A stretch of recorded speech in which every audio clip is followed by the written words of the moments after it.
இந்த காணொளி கேரளாவில் சமீபத்தில் நடந்த ஒரு ஆச்சரியமூட்ட ரொம்ப ஒரு அருமையான விஷயங்க. அதாவது ஒரு குழந்தை ரோட்டில் நடந்து போயிட்டு இருக்கும்போது பபிள் கம் என்ன சாப்பிட்டுட்டு இருந்திருக்காங்க. டக்குன்னு தொண்டையில் மாட்டிருச்சு. மாட்டின உடனே இமீடியட்டாக பக்கத்தில் 2-3 பேர் நின்று இருக்காங்க. உடனே அந்த குழந்தை போய் ஏதோ மாட்டிக்கிச்சு அப்படின்னு அந்த குழந்தை சொல்லுது.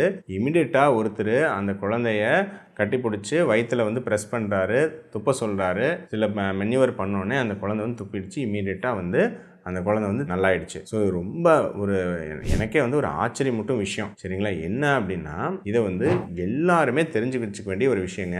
சமீபத்தில் கூட ஒரு குழந்தை வந்து வாய்க்குள்ள வண்டு போய் ஒரு ஊரில் இறந்துருக்கு. சரிங்களா? அப்புறம் பேராசிட்டமால் மாத்திரை முழுங்க ட்ரை பண்ணும்போது ஒரு குழந்தை வந்து இப்போ சமீபத்தில் இறந்து போயிருக்காங்க. நிறைய அந்த தொண்டையில் ஏதாவது ஒரு பொருள் மாட்டி இறக்குறதுங்கிறது நம்ம ஊரில் நிறைய நடக்குதுங்க.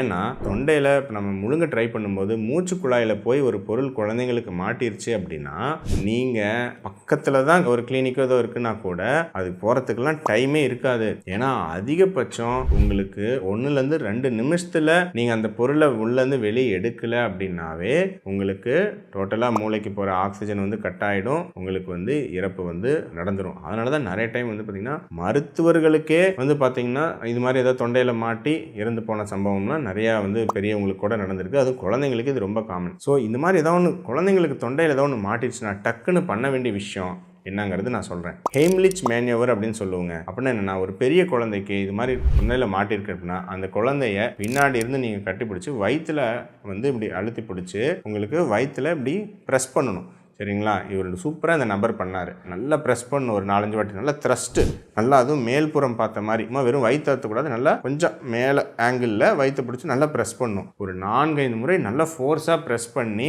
அப்புறம் லைட்டாக முதுகில் தட்டி கொடுக்கலாம்.